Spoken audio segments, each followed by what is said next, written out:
Welcome back to the channel. आज के video में हम लोग बात करेंगे reporting of ITC reversal opening balance and reclaimed statement.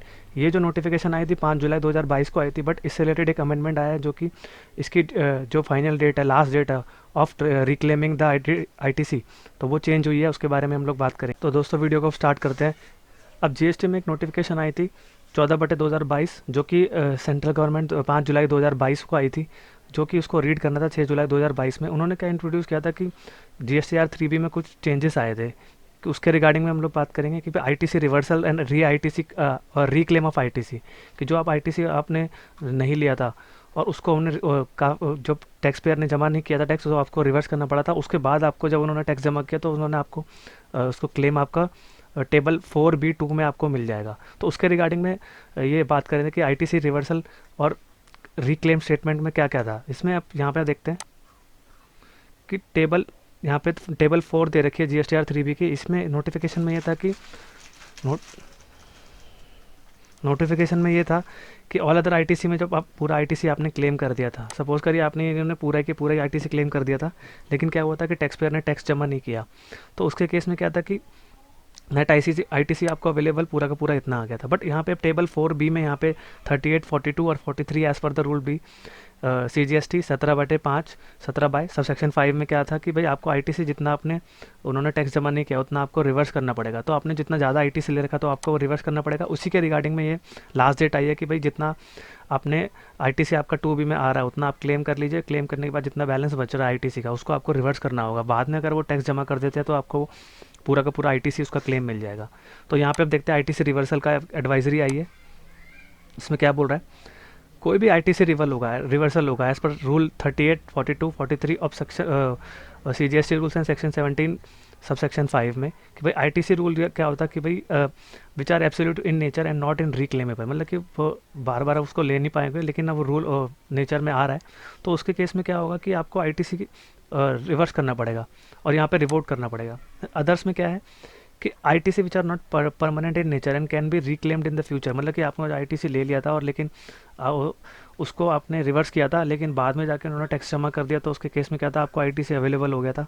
उसके केस में क्या था कि आपको जो भी रिक्लेम स्टेटमेंट में है उसमें आपको आपका ओपनिंग बैलेंस उसको डालना पड़ेगा। तो उसके रिगार्डिंग में ये लास्ट डेट क्या है कि नेट आईटीसी अवेलेबल क्या है कि नेट आईटीसी अवेलेबल क्या था टेबल 4C में as per the formula 4A-4B 1 + 4B2 and same will be credited in the electronic ledger. यानी कि जो भी था आपका 3B में जो भी आप आईटीसी क्लेम करते हो 2B में जो भी आता है, सपोज करिए 3B में ज़्यादा आ रहा है 2B में कम आ रहा है, तो आपको क्या करना पड़ेगा कि आपको आईटीसी रिवर्स करना पड़ेगा। लेकिन बाद में जब वो पूरा का पूरा आईटीसी क्लेम हो जाएगा तो आपको उतना का उतना ही आपको पे और आपका आईटीसी आपको अवेलेबल हो जाएगा। तो उसी केस में आपको इलेक्ट्रॉनिक लेजर में ज़्यादा आईटीसी दिखाएगा 2B के कंपेरिजन में।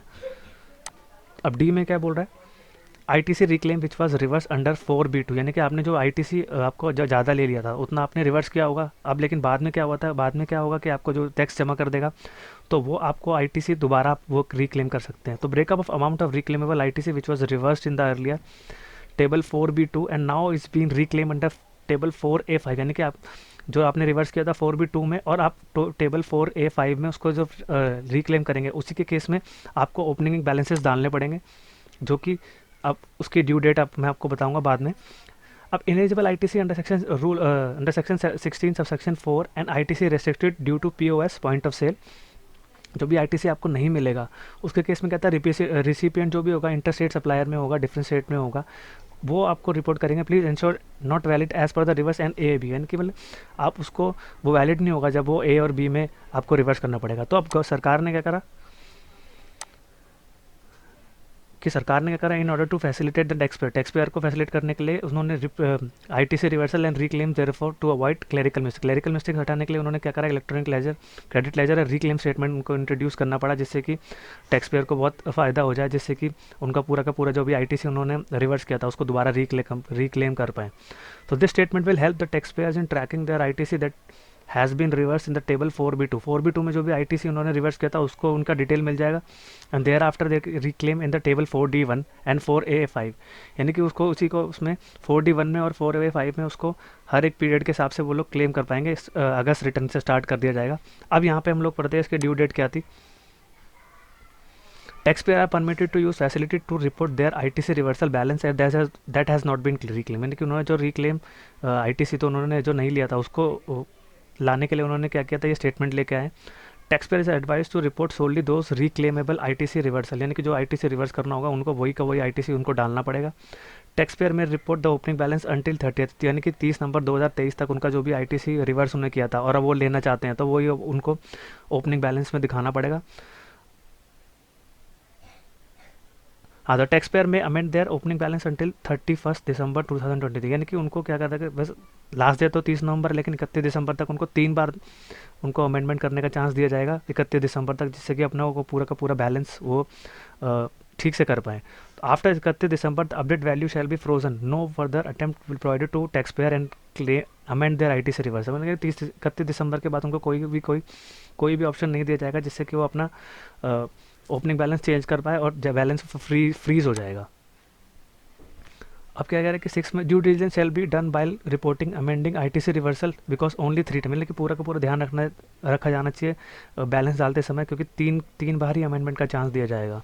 अब opening balance that has been reported और amended by the tax payer shall be electronically credit reversal and reclaim statement, यानी कि जो ओपनिंग बैलेंस डाला जाएगा वो क्रेडिट किया जाएगा इलेक्ट्रॉनिक क्रेडिट रिवर्सल और रिक्लेम स्टेटमेंट में, जो कि वैलिडेट हो जाएगी ITC reversal claim 4A5 and 4D1 में आ जाएगी फॉर्म 3B के अंदर।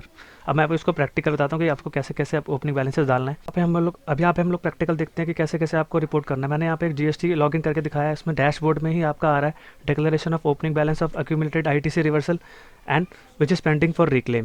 तो यहाँ पे 25/11 को जो बैलेंस आएगा, यानी कि आपको 30 नवंबर तक रिपोर्ट करना है, तो आईजीएसटी का इतना बैलेंस, सीजीएसटी, एसजीएसटी और सेस का इतना बैलेंस आप ओपनिंग में रिपोर्ट कर देंगे और यहाँ पे आपको टिक करके यहाँ पे सबमिट कर देंगे। अब एक तरीका और देख लेते हैं, यहाँ पे जाइए लेजर में, यहाँ पे देखिए 5 तरीके के लेजर आते थे, अब 6 तरीके के लेजर हुए, electronic cash ledger, credit laser, liability registered, payment toward demands, negative liability statement. हम लोग सीधा आ जाएंगे electronic credit reversal and reclaim statement. यहाँ पे जाके अगर आपको electronic credit reversal and reclaim statement चाहिए तो यहाँ से मिल जाएगी। यहाँ पे आप ईयर डाल देंगे, कहाँ से कहाँ तक की चाहिए, यहाँ पे गो कर देंगे तो आपकी स्टेटमेंट आ जाएगी। अब आपको reporting of ITC reversal opening balance चाहिए तो वही मैंने आपको जो डैशबोर्ड में दिखाया था वही की वही रहेगी। यहाँ पे ओपनिंग बैलेंस डाल के आप सबमिट विथ ईवीसी कर देंगे तो यहाँ पे सबमिट हो जाएगा। तो गाइस ये था छोटा सा वीडियो जो कि आपको मैंने आईटीसी रिक्लेम और रिक्लेम स्टेटमेंट और आईटीसी रिवर्सल के केस में जो ड्यू डेट थी वो चेंज हो गई है और आपको लास्ट डेट 30 नवंबर तक है और 31 दिसंबर तक आपको 3 बार चांस दिया जाएगा, उसके बाद आपको कोई भी चांस नहीं दिया जाएगा। जो भी बैलेंसेस आप डालेंगे अगर जीरो है तो जीरो फ्रीज हो जाएगा और आपने कुछ भी डाला होगा तो वो फ्री हो जाएगा। अगर गाइस इस वीडियो में कुछ भी अच्छा लगा तो अपने चैनल को लाइक, सब्सक्राइब एंड शेयर करिए और बेल आइकन भी प्रेस कर दीजिए, जिससे कि मैं आपके लिए ऐसे ही इन्फॉर्मेटिव वीडियोज़ लेके आता रहूँ और आपको बताता रहूँ कि भाई क्या क्या अमेंडमेंट आए, क्या क्या चेंजेस आए और कौन कौन सी due. Thank you very much.